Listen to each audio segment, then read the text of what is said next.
Hello, this is Joe Peters. Welcome to another episode of MOMFIT with Joe Peters. And also welcome to the Spanglish World Network and the Hair Network on single TV channels 250 and 251. Please remember to download the Single TV app in the respective app stores, iOS and Android devices. While you are downloading, make sure to leave a comment. The app is free.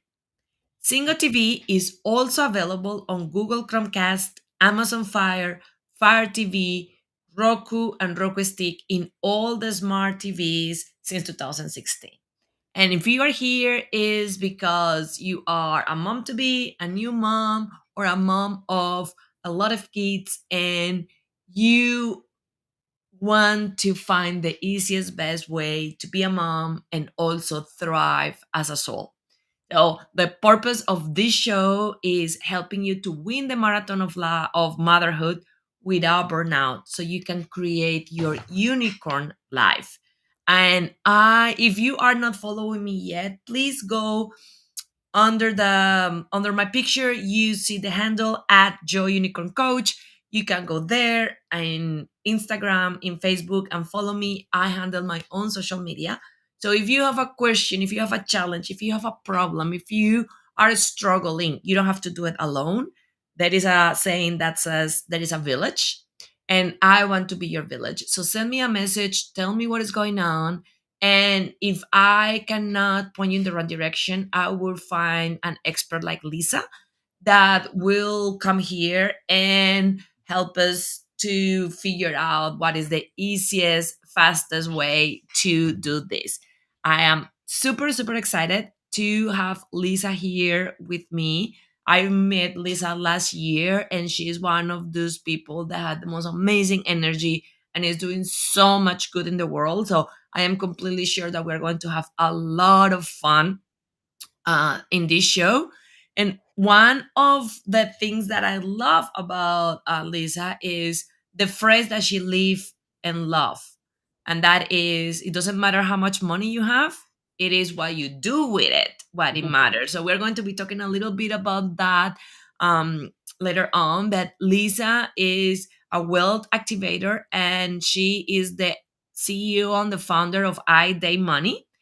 She's been in finance and insurance industry since 1987, and then her unconventional money multiplier system has transformed her money relationship to the point that she is a self-made millionaire, and then retired 2.5 years early, pay 100K months in debt in 6 months, and relocate with her beautiful partner to their dream home at the beach.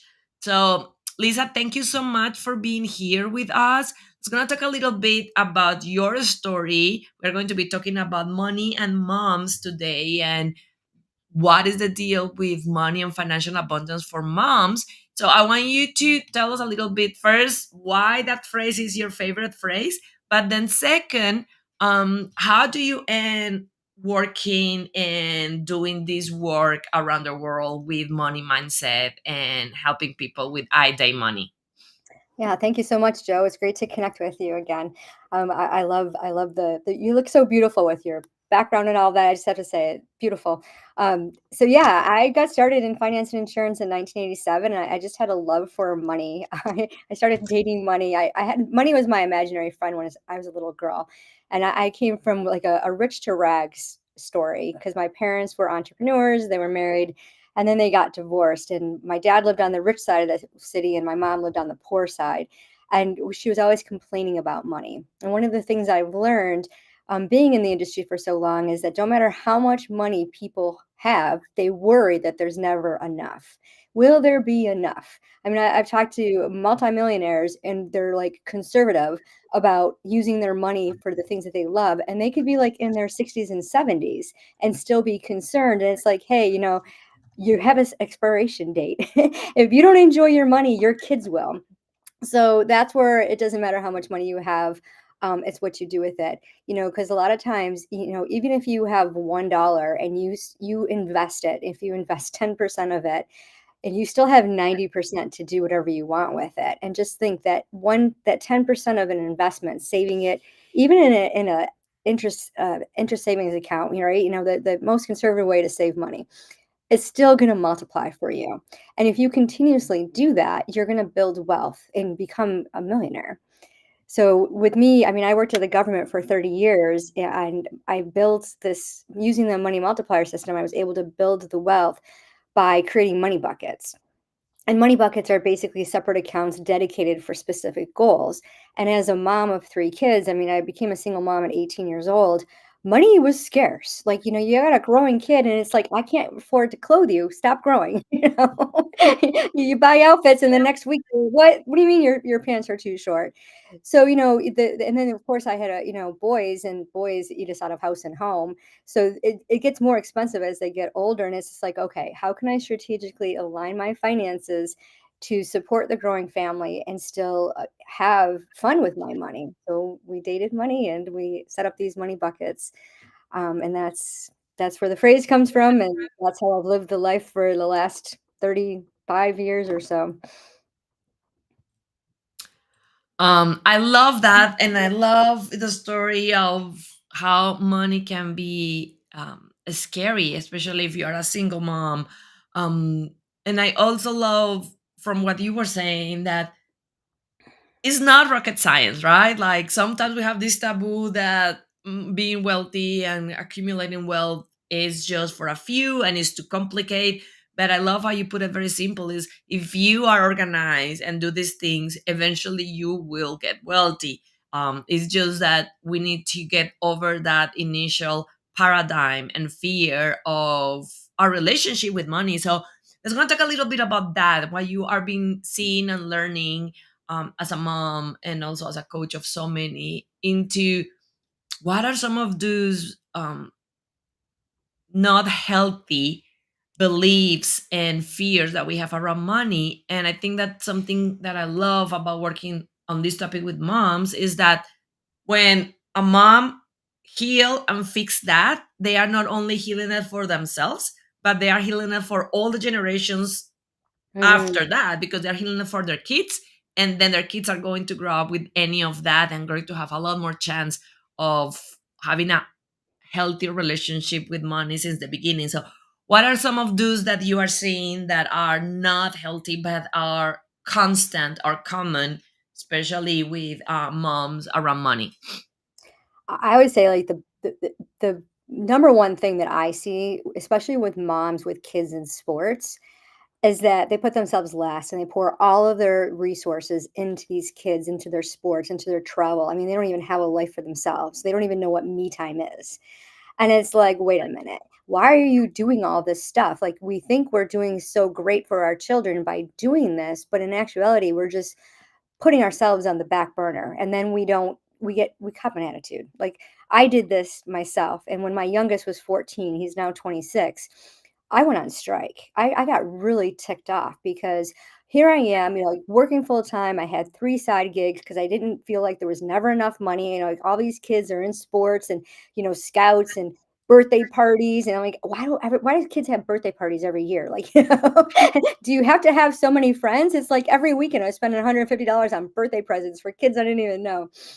And so I would work to make more money to be able to spend on them. And I was neglecting myself. So there's no me time. So at 14, I went on strike. I said, you know what? That's it. I'm done. I'm going to go get my nails done. And it was the first time I'd ever done anything like that. And they were like looking at me like I had three heads, with two eyes, four eyes. And they're like, what do you mean you're going to go get your nails? And I'm like, yeah, that's right. And I started treating myself once a month to getting my nails done. And I felt so guilty, and it was just like, okay, where's the cheapest place I can go? And do I have to leave a tip? And it was just like parting with the money for myself was it was like pulling teeth. And I noticed working with moms, like, when we set up the money multiplier system, um, with my VIP clients, the first thing we do is create a wealth activation roadmap. And I say, okay, the formula is 10% to invest or save, 10% to give away, and 10% for fun money. And they're okay with the 10% savings, and the 10% giveaway, they're like, "Oh, okay, yeah, I can do that, right? Can I give it to my kids?" Well, do you think your kids are charity?" And some of these are adult kids, right? And they're living on their own. And then when it comes to 10% fun money, there's like, oh, there's no way I'm spending 10% fun money on myself.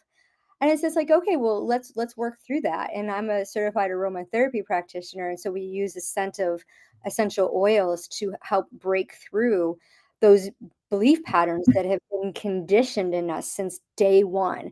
I mean, I grew up in a Catholic Italian family. I was the only girl. I have 3 older brothers. My job was to serve.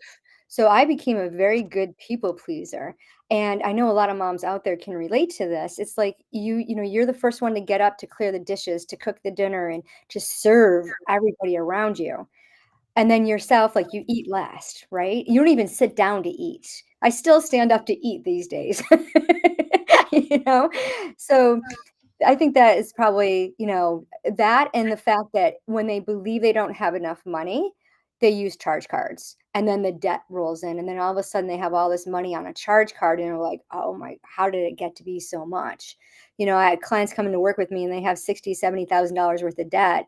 And I'm like, okay, well, that's manageable. And they're like, what do you mean it's manageable? Like, it's driving me crazy. I feel like I have a limestone boulder on my shoulders and I'm buried and I can't get out and I don't know any way out. But when we stop and think about how did that debt come about and why are we using, debt is borrowing from your future self. So why do you find it necessary to do that? And when you can stop and think about what your motive is behind your spending, and then you can create a plan, you'll be successful. And it is that simple. And I totally agree with you. And it's funny because it is almost this brainwash, right? Mhm, That spending on you is selfish. That how, like, I love what you said, like the nails, but then I think that they are like steps, right? And one of the message that I hear you to say is it's okay to be in any stage. So either if you are like Lisa was before, not spending any money, or you are like those moms that are like, can I give it to my kids? mhm, And fun money can be just buy tickets for my grandkids to go to Christmas. Is one stage. Then the next one is saying, okay, enough is enough. I'm gonna go to the nails and make my own nails. But then is how I can do it in the most cheap way. And do I have to, like you say, like how much I'm gonna tip? I'm gonna tip the minimum 10%, 5%. And then I think that gets to the point that you are like, no, I deserve to have this and I deserve to go there. I think that one story funny with me on the nails was a few years ago. I was upgrading and then I get like, I don't enjoy coming to my nails on like this cheap salons that are noisy and are not beautiful and had things on their walls. So I make it a point to find a nail salon that make me feel fancy mhm, and abundant and fun. And the reality was I think that was only like $10 or $15 more. mhm, But how I felt when I sit there, I felt like a freaking $1,000,000. And it was beautiful and it smelled good. And they give me a glass of wine and they asked me if I want sparkling water. They were totally worth it, the additional $10 for mhm, making me feel like that. So I think that it's important that one of the things that you did that is a mic drop, I want you to expand on it, is because I think that that is a very United States circumstance of that debt with credit cards. And mhm, I love how you put it into you are just borrowing from your future self. mhm. So let's gonna expand a little bit into that and what that means and how it's important that we start seeing that like that. Like when you are running that credit card, you are actually borrowing from your future self. Mhm. Yeah, so a lot of people, we've normalized debt. I mean, I remember when my oldest, who's now 38, was 17 years old. A credit card came in the mail for him, and I was just like, "What? What is this? He can't have a credit card. No, we don't want to have any messes with credit card." And just to go give you a little bit of the backstory, when I was 22, I had to file for bankruptcy. So I was a bankruptcy paralegal, and I was creating budgets for people who are coming out of bankruptcy so that they would have something to follow, they'd have a plan, and they wouldn't end up in debt again. And what we found is that if people don't have a plan, they plan to fail. That 90% of the people who pay off their credit card debt or any kind of debt 2.5 years later, they'll have double the debt. So what happens is we go back and forth with this debt and think, "Oh, well, it's okay. Everybody's doing it. Like I need to pay my bills in order to survive." And this happened with the pandemic. Like a lot of people lost their jobs. They didn't have the income and they were literally using credit cards to pay their rent. And now that we're back to normal, if there can ever be a normal, they're still using these credit cards. So you get into this habit. And like I have clients that come into work with me and they're like, "Well, what I'm doing is earning points, and I'm using these points to make money." And I'm like, "Okay, but are you paying off the credit card every single month?" Well, no. And then you could get late fees, you got the interest charges, which are outrageous, especially at 29%. So I'm like, so you continue to borrow from your future self to pay your current bills. So what are you doing with the money that you have? Well, it's going it's I don't have enough. I just need to make more money. I'm like, "Okay, so if you made more money, how much is that money valued at that you need to make in order to cover what you think is a wealthy lifestyle?" Because wealth means something different for every of us. And they're like, "Well, if I could just make another $10,000, or 15 or $20,000." And it's like, "Okay, but guess what? It doesn't work that way." So, like, at 22, I was bankrupt. I had $32,000 worth of debt, which is equivalent to, like, 70 to 80,000 in today's dollars. And I went in front of the judge. I filed bankruptcy. I stood in front of that judge, and he said, "Wow, you are so young. How did you get here?" I go, "Well, it's a long story, but I'm here." And he's like, "Okay, promise me that you'll learn everything about finances and never be in this position again." So I promised. So I was debt free from 22 until around my 40s. And my husband tells me I committed financial infidelity because racked up all this debt without him knowing it. And it was like a midlife crisis. I was self-sabotaging because I felt horrible. I didn't feel good about myself because I wasn't taking care of myself. I was so busy pouring into everybody else. I was exhausted. So I would overeat, overdrink, overspend. Well, I believed, because I set all my money buckets up, like, and I took all my money away from me because I believe that money burned a hole in my pocket. So if money burns a hole in my pocket, therefore I can't have it. So if I take it away from myself and set it up automatically and pay all my bills and set aside money, like, for everybody else but me, then I'll have money. And so, like, I would have my investments working and all that in the background, but I wouldn't pay attention. So when I got these 0% credit card offers, which are very popular in the United States, I was like, wow, I can borrow money at 0% and do whatever I want. This is so cool. And I had this thought in my head that I'll pay the money back. It won't be a problem. Got 12 months, 15 months, however many months, right? Well, it's addictive. I like literally was addicted to this. And I would keep using the credit cards. I would take my cash and then I would do things like experiences, like trips like we go to Hershey Park, whatever the kids wanted. I would like, let's go. I got the cash. Meanwhile, I'm using the credit cards to get points to pay for the groceries and, whatever else, the clothes and things of that nature. And before you know it, they got so racked up. And it was devastating. It's just like, I know how to do this. I know how to set up a budget. What is wrong? It had nothing to do with my ability to manage the money. It had my thoughts around the money. My conscious and subconscious were so out of alignment that I couldn't stop myself from not spending. It's like that alcoholic who wants to drink and they know that they need to stop because it's not healthy for them, but they continue to do it. Or even the person who's addicted to their workouts at the gym. They know working out 7 days a week is not good for their body, but they continue to do it.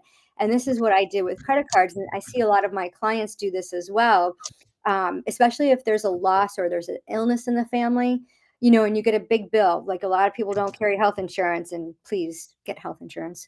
Um, but what happens is you get a big bill, you unexpected surgery, $50,000, and they want their money, and they don't tell you that you can finance it interest free and take as long as you want to pay it back.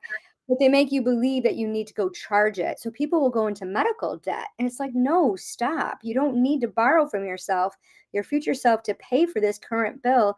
There's a way around it. And it's just asking yourself, like, there's a 24-hour rule. Do I really need to use this credit card for this thing? And when you ask yourself, like you say to your future self, like, how is this going to serve us? Like, what's the purpose of it? And I mean, I love 0% credit cards. I still use them. I pay off all my credit cards in 30 days. As soon as the bill comes, the bill is paid in full. But I get these points, and that's fun too because I just got I got everything set up on my app, and I just got a message the other day that said, "Oh, we deposited $138.92 in your fund money account." And I'm like, "Why? Where did that money come from?" So I'm like, "Why did they send me $138?" So I go in, and I had invested in a nutrition program, and I got, points for it, and they automatically deposited the cash into my fund money account. Apparently, I had set that up someday. Well, I don't remember doing it, and I thought, "That is so cool. I have $138 extra fund money this month that I get to spend, and it makes me feel good." And, so when we look at debt, we can look at it strategically and say, it doesn't have to be a negative thing. We don't have to see it as everybody else is doing it. But if we can leverage it to our advantage, and have a relationship with it so that we can pay it off, that's what's going to help us say, okay, sure, future self, we're going to borrow money, but this is the game plan. I'm going to treat you like cash, and I'm going to pay this back in that 30 days. I'm going to get those points, and this is what I'm going to do with those points. I'm going to buy whatever. I have a client who buys purses. She loves purses, so that's what she does with her fun money.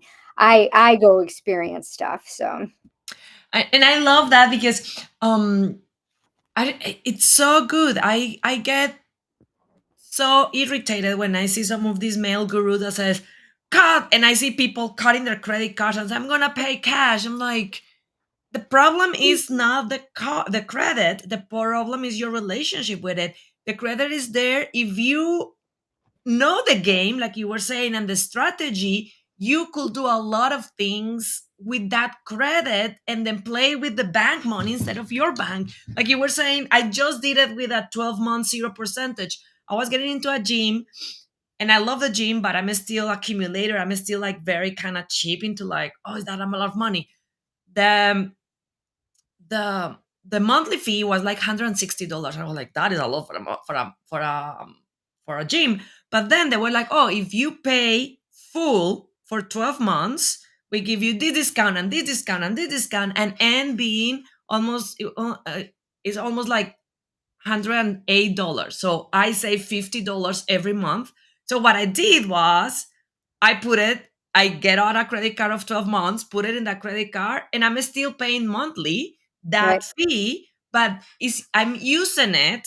So one of the things that I learned from my dad was never pay interest to the bank. So it's how you start playing that to your advantage. I love the idea of the bonus points, and I love how start becoming a surprise. So with all of that we are saying that you have, that I have, if we have moms that right now are like you were before, $100,000, $200,000, completely addicted to, because this is something that I would love your opinion before we go to what they can do.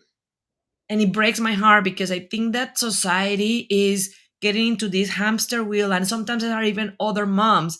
I can see, for example, my toddler is only 3 years old, and there are a lot of these um, premium bamboo PJs that make their business based on fear of missing out. So the new strategy is we make a launch, and then when it's sold out, you lose and you will never have it again. And you have these moms literally getting in debt every week because of fear of missing out, because I need to have it. There are moms that are even buying for children that they don't have yet.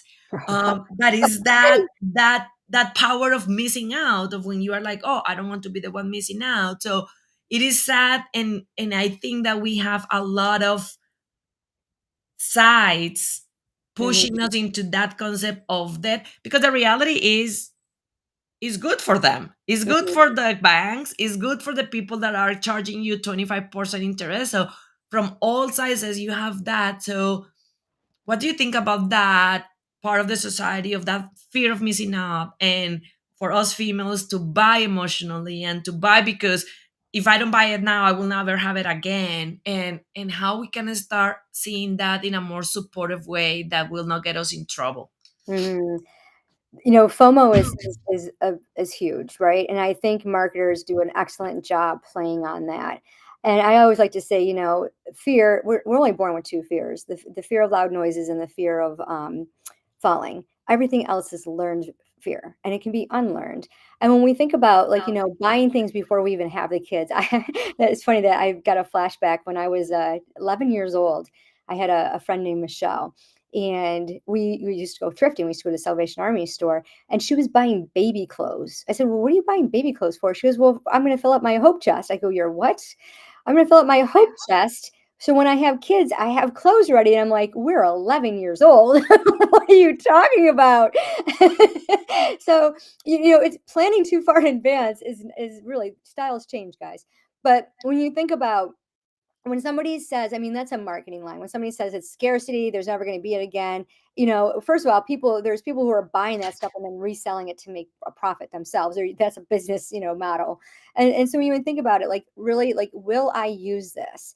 So we have a pause method. We have a non-negotiable step that we do in my wealth accelerator, and it's the pause method. And it's like, okay, if I get this thing, how likely am I going to use it? And we look at the cost price factor. So the cost price factor is like, if this thing's going to cost you $100, how many times are you going to use it and then divide that to get its actual value? So, like, I remember I bought this beautiful dress to go on my honeymoon, and I went shopping with my mother-in-law, who was beautifully, I mean, just well put together, and she brought me to this fancy store. Never. I mean, I'm coming off of being a single mom. I was, like, just starting to make money. I was, like, not spending any money on myself.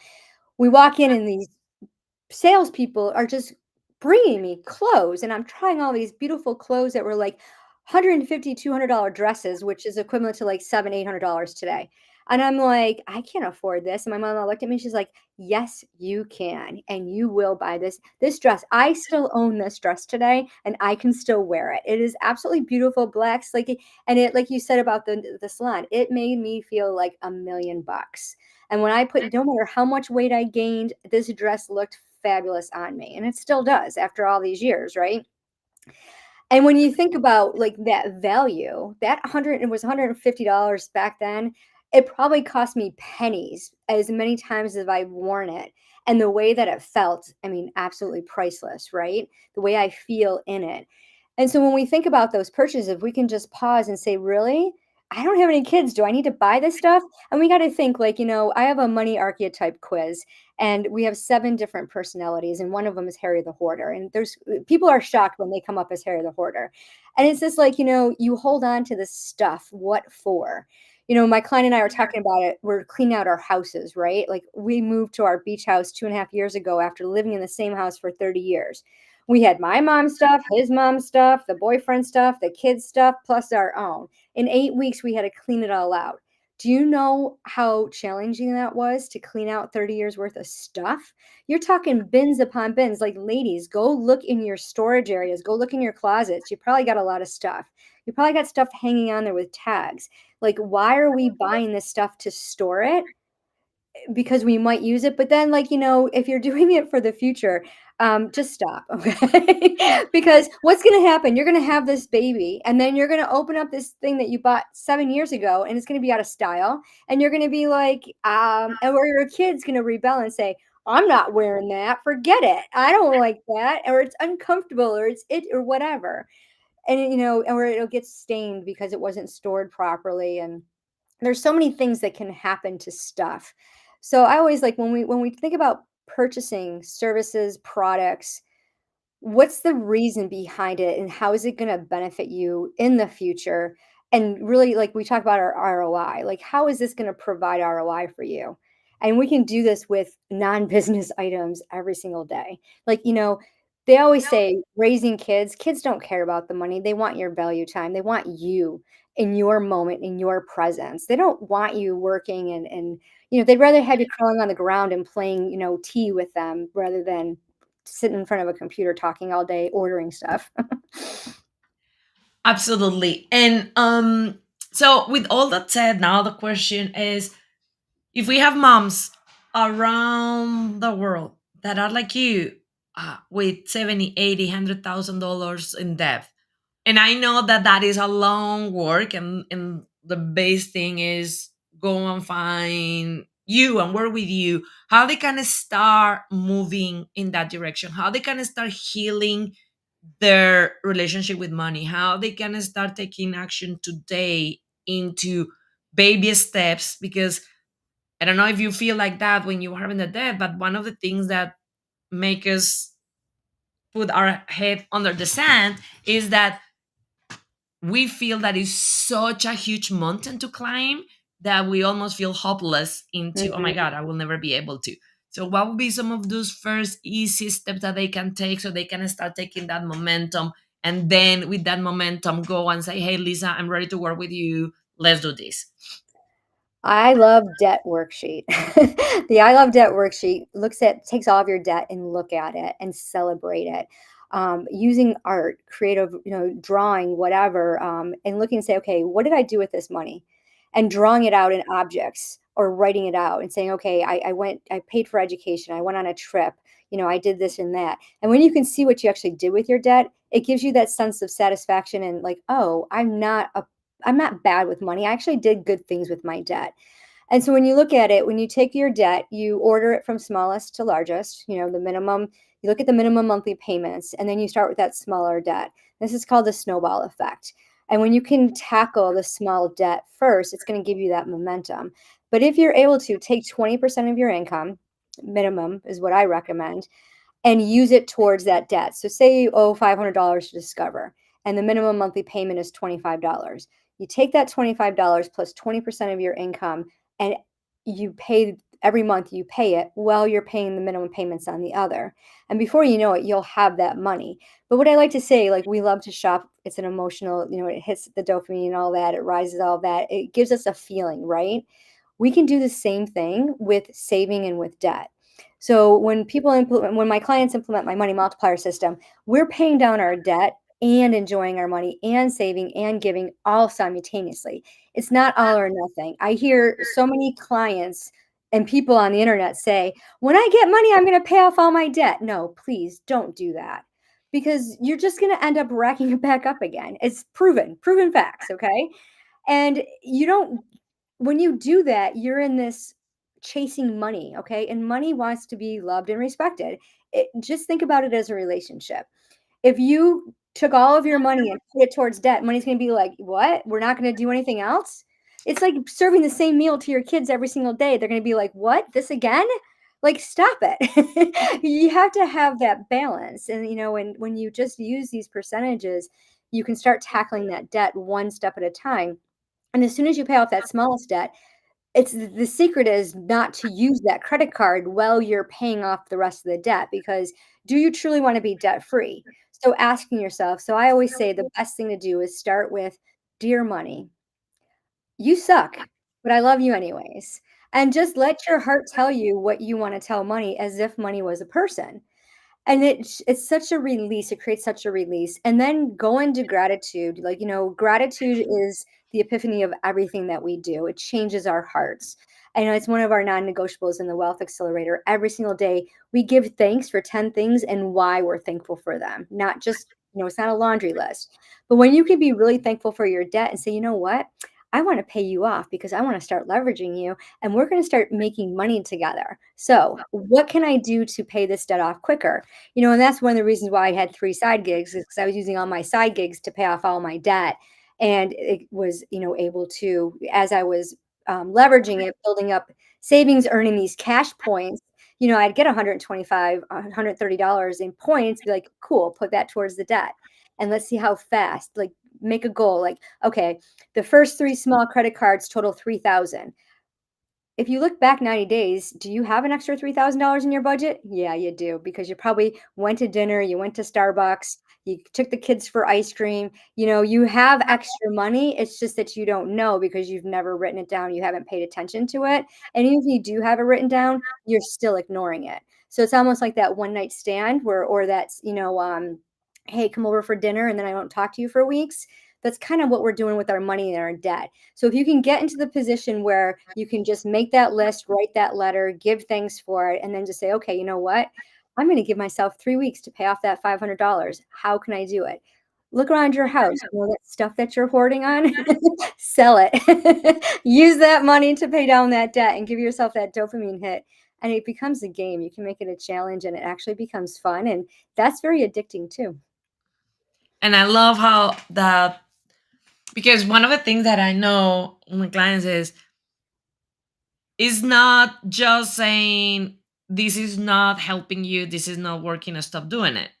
That is what a lot of coaches do. But I love how you say, like, hey, chopping emotionally is not helping, is not working, but it gives you a dopamine rush. Mhm, So this is what you can replace it with that will give you the same dopamine. So then we have a lot more chances to do it because we are still having that dopamine thing. And I love that part of the gratitude. I One of the things that I do, that I don't remember who I learned it from, but I learned it from somebody, is changing the attitude of when I'm paying bills. I mhm, think that one of them was Gabby Bernstein, now that I'm thinking about it. But it's usually, especially when we are not having a lot of cash flow, another bill to pay, and then we do it with like that bad feeling and almost like stress and wishing that we were not going to pay the bill, and then having that gratitude of just actually saying, oh, thank you, I have the money to pay this bill, thank you, I have the way to, even if it's death, even if you're doing it, thank you that I'm able to borrow my future self. I love that you said, to pay the energy, to pay the heat, to buy food. So instead of making it something that is not fun, then we are being into that flow. Because I want to hear your opinion on this. Is money just a flow? Like, mhm, sometimes they're like, oh, I want to hold. But a lot of the times I tell people, like, yeah, how holding your breath will work for you if you try to hold it for more than maybe a minute. Like, right, you need to exhale, you need to give. And I think that that is where we get into that part of balancing, because the other thing is right. If you just exhale, there is a point that you need to inhale. And I think that that is the balance that sometimes we need into expanding and saving. And I love how you touch that, because I'm big into that, breaking that all or nothing mentality that we are so used to it since we were little girls, into I'm either saving everything and I am eating tuna for 5 months and nothing else, or I am just full of my credit cards, spending everything, and breaking that and saying there is so much more between those two extremes. That is where we actually can thrive. mhm, Um, so on that one, how would be a perspective and a way to start managing that money without going into that all or nothing that you were saying before, into like, and I love this, because when I meet you, you asked me this. You said, like, why will you tell money if money was a person? And you say it again. So, what is some of those ways that we can start treating money as a person, and how we can start managing that relationship in a healthier, easier way? mhm. Pay attention, you know, and in any relationship, when you're focused on it, it's going to grow, it's going to expand. And when you think about meeting somebody for the first time, you know, how do you have those baby steps? So if you think about speed dating, right? You like go through, you swipe through the pictures, you're like, oh, I kind of like their style, their look. Oh, their description's really cool. Okay, cool. Let's go have coffee. So then you sit down with money and you have coffee and you're like, okay, like what's the next steps? And then when you build your relationship, you start planning dates, right? You know, like even with girlfriends, like, oh yeah, like, you know, let's take the families, let's go to the park, let's do this, let's do that, let's have a play date, let's, you know, picnics, whatever. It's the same concept with money. So what you're doing is you're setting up your goals and you're looking and saying, okay, what do I really want to do? So a lot of, you know, moms will say, all right, if I had $5,000 a month coming in, this is what I'm gonna do with it, and reverse engineer it. Like, you know, we talk about budgeting. So, you know, this is the beginning of the month, so what's your budget for the month, right? And then spend every dollar. And then when the dollars come in, you're like, "Oh, okay, this amount goes here, this amount goes here." And, you know, we call them money bucket or goals, right? I like to these are part of my money bucket. So, we just got back home from a Viking cruise. We did, the Grand European Tour. We were gone for 15 days. So we planned that last September. There was a dollar amount. You know, how much money are we spending? How much it's going to cost? Da, da, da. We created a money bucket for it. And we knew when we had to pay it off. And so we started adding to that money bucket and saying, okay, this is for that. You know, I have a client who's saving to go to one of the championship ball games. It's like 4 years from now, but they know that they wanna do that. So some people will go a 5-year plan, some will do a 12-month. I like 12 months because you can figure out, like, 12 months from now, I wanna go to take my kids to Europe, I wanna go to Disney or whatever. I have a client who took her kids to Disney, promised them for years that they would go and never afforded it. So when we started working together, she created a bucket for it, and not only did she hit all of her goals, but she was able to take her kids to Disney. And that was huge because this is something that she kept promising them and then it felt unreachable. And now all of a sudden, all she did was make a plan. We call it the wealth activation roadmap. And we create little, some of my clients will actually draw a roadmap and they'll have a car and then they'll have little pit stops. And the pit stops will be what they're saving for, whether it be a trip to Disney or whatever they want to do. But everything's accounted for. So they have their bucket for their household bills. So there's 4 walls: or housing, transportation, clothing, and food. Those are our basic needs. We have to fill those buckets. But how much money you put in there, it's not a percentage, it's gonna be a fixed amount. Like a family of 4 can spend around $1,200 a month on groceries, just food, right? We're not talking going out and all that. So when you stop and think about how am I utilizing my money? How am I actually spending it? And pretend that money's sitting there with you and then, okay, money, let's have a chat. If you're married, you're going to grab your spouse. How can you do this? So then you set it up, you set the plans, you say, okay, we're going to spend, $500 a month on, utilities, $1,000 a month on food. Do we have enough money coming in? And if you don't have enough money coming in, you have two choices: decrease your expenses or increase your income. And most of the time, you can probably decrease your expenses because you're probably paying for stuff that you haven't used in 6 months, like subscriptions. So, really looking at it, most of us are just on autopilot. We're not paying attention. Everything is, I had somebody in one of my membership groups that never showed up. It took her a year to unsubscribe. For a whole year, she paid me and never came to the class. And I thought, okay, she wasn't paying attention and she's in a class for money. So where was she? So it's really all about just mapping it out and looking at it. I recommend at least once a week, and saying, oh, I'm on track. I am doing what Money and I said we were going to do. We're in a partnership, we're in agreement, and this is how we're going to do it. I love, love, love that. And I love how we can start because there is also another big thing, especially for people that grow up religious, and is the money is the beginning of all evil. So I love how you are saying it's not. And then you can have a good relationship, almost like a dating relationship with money, and can be partners. Lisa, thank you so much for being here with us today. I would love if you give us one last message to all the moms around the world that are watching us, what that message will be. And then also, if they are ready to start working with you, if they want to do that roadmap, how they can find you.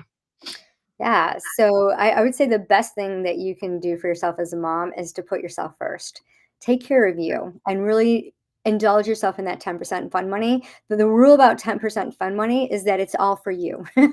You get to enjoy what you want to do. So whether that's, nails, massage, float, go do you. Like, go take yourself out to dinner, get yourself, whatever, a nice outfit, whatever. But really, and if you can't do 10%, if you feel like that, you're not worthy, because that's bottom line is that's why we won't do it. Start off with $20. Do a $20 challenge. Take 20 bucks and go buy yourself something and see how it makes you feel and really reflect on it. And it's just for you. So that's my best advice is me time is so important. And the best way to get a hold of me is idatemoney.com. You can go there. There's a money dating game experience where you can meet the money partners, but there's also the money archetype quiz where you can get to know who you're like. There's all 7 of the personalities are with us, but we have a driver. And who's driving you? Is it sell the spender like me? Harry the hoarder like some of my clients? Or maybe you're like money maverick the money maker. So go find out who your archetype is. So everybody go to I Day Money and connect with Lisa. I did the quiz and it's super fun, super easy to do. So go ahead and start healing that relationship with money, because you deserve and your family deserve to live a life where you feel abundant all the time.